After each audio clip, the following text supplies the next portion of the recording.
So what, now let's get into how did you, what did you find that worked for you? How did you get down to weight? You look like you're fit now, how did you get in shape? Yeah. So ultimately, we fast forward and I'm, 10 plus years into my career as a cardiac surgeon. And by this time I was now morbidly obese. I was pre-diabetic and, I had young children at the time and it struck me that I was going to end up on my own operating table, so to speak.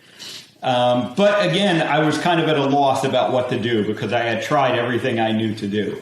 And I was fortunate at that time to start to come across some alternative, information about why we get obese.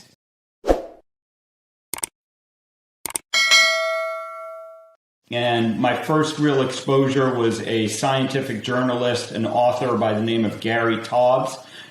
He happened to be the guest speaker at a scientific meeting that I was attending, and he had just written the book, The Case Against Sugar. Prior to that, he had written Why We Get Fat.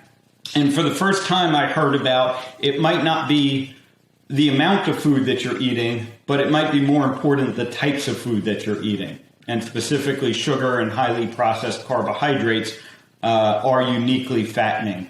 So I read Gary's books. I started on a low sugar, kind of low carbohydrate diet, and I had great success. This is now 6 years ago.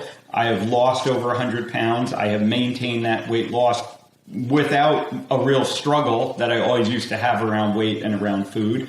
And along the way, I have had my eyes opened to a lot of things that we kind of got wrong in medicine.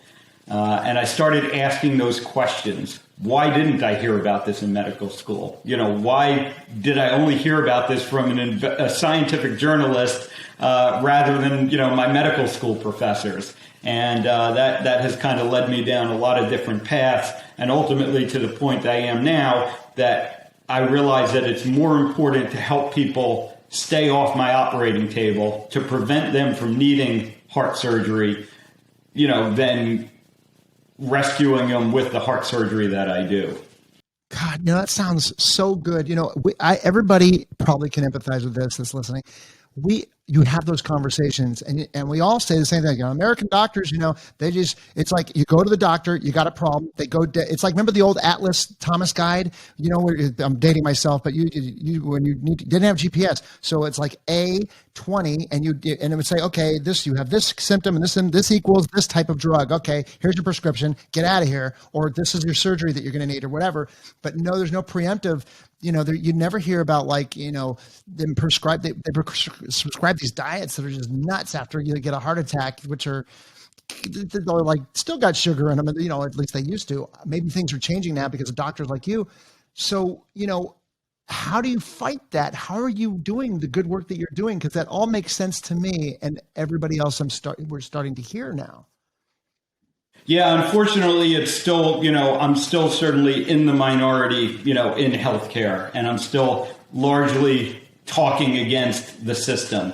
So, I continue to work as a heart surgeon, but I also now have a telemedicine practice, an online practice where I help people learn about, metabolic health and why metabolic health is essential to preventing and reversing heart disease and many of the other chronic diseases we face.